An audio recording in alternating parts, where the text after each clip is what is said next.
ಕಾಂಗ್ರೆಸ್ ಇವತ್ತು ಆ ಹಂತಕ್ಕಿಲ್ಲ. ಇವತ್ತು ಕಾಂಗ್ರೆಸ್ಸಿಗೆ ನಿಶ್ಚಿತವಾಗಿ ಗೆಲ್ಲಬೇಕಾಗಿದೆ. ಅದಕ್ಕಿರುವ ಹಾಕುವಂಥ ಪ್ರಾಮಾಣಿಕತೆ, ಗಾಂಧೀಜಿಯ ಪ್ರಾಮಾಣಿಕತೆ, ಗಾಂಧೀಜಿಯ ಸ್ವರಾಜ್ಯ, ಗಾಂಧೀಜಿಯವರು ಏನು ಆರ್ಥಿಕವಾಗಿ ತೆಗೆದುಕೊಂಡ್ರು ಅದು, ಮತ್ತು ರಾಜಕೀಯವಾಗಿ ಸಹಿತ ಗಾಂಧಿ ಒಬ್ಬರೇ ಇವತ್ತು ಆ ಸಲುವಾಗಿ ಪಕ್ಕ ಆಗಿದೆ ರಾಹುಲ್ ಗಾಂಧಿ ಅವರಿಗೆ. ಅದಕ್ಕಾಗಿ ಅವರು ಇವತ್ತು ಮತಗಳ್ಳತನದ ಬೆನ್ನ ಹಚ್ಚಿದ್ದಾರೆ.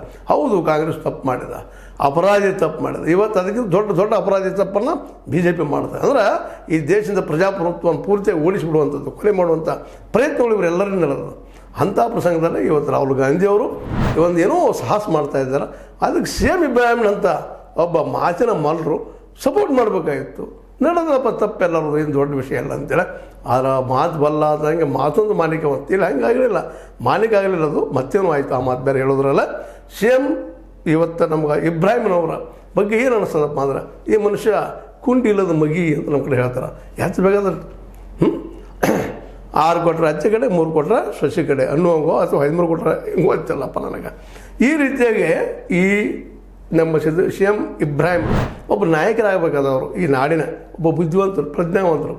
ಸಿದ್ದರಾಮಯ್ಯನ ಮೇಲೆ ವಿಶ್ವಾಸ ಇರಲಿಲ್ಲ, ದೇವೇಗೌಡರ ಮೇಲೆ ವಿಶ್ವಾಸ ಇರಲಿಲ್ಲ, ನಮ್ಮ ಕುಮಾರಸ್ವಾಮಿ ಮೇಲೂ ವಿಶ್ವಾಸ ಇರಲಿಲ್ಲ, ಯಾರ ಮೇಲೂ ಇರಲಿಲ್ಲ. ಎಲ್ಲರನ್ನೂ ಅಪನಂಬಿಕೆಯಿಂದ ನೋಡಿದ್ದಕ್ಕೆ ಇವತ್ತು ಈ ಪರಿಸ್ಥಿತಿ. ಮತ್ತು ಇವು ಸುಮ್ಮನೆ ಇರಬೇಕಲ್ಲಪ್ಪ, ಎಲ್ಲರಿಗೂ ಗೊತ್ತದು. ಅವ್ರು ಸಿದ್ದರಾಮಯ್ಯ ಮಾಡಿದ ನಮಗೂ ನಿಮಗೂ ಎಲ್ಲರಿಗೂ ಗೊತ್ತದು.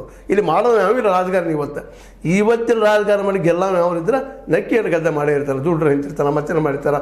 ಕಡೆಗೆ ಈಗೇನು ಮಾಡ್ಯಾರ ನಮ್ಮ ಮೋದಿ ಅವರ ಅಂಡರ್ದಲ್ಲಿ ಬರುತ್ತಿರುವಂಥ ಎಲೆಕ್ಷನ್ ಕಮಿಷನ್ ಹಂಗೆ ಮಾಡಿಬಿಡ್ತಾರೆ. ಯಾರ್ದೋ ಹೆಸರು ಎಲ್ಲೂ ಇರುತ್ತೆ, ಎಲ್ಲ ಕಡೆ ವೋಟರ್ಸ್ ಅದಾರ, ಅವ್ರು ಮಾಡ್ಕೊಂಡಿದ್ದಾರೆ. ವೋಟರ್ಸ್ ಒಂದು 2% ಇರ್ತದೆ,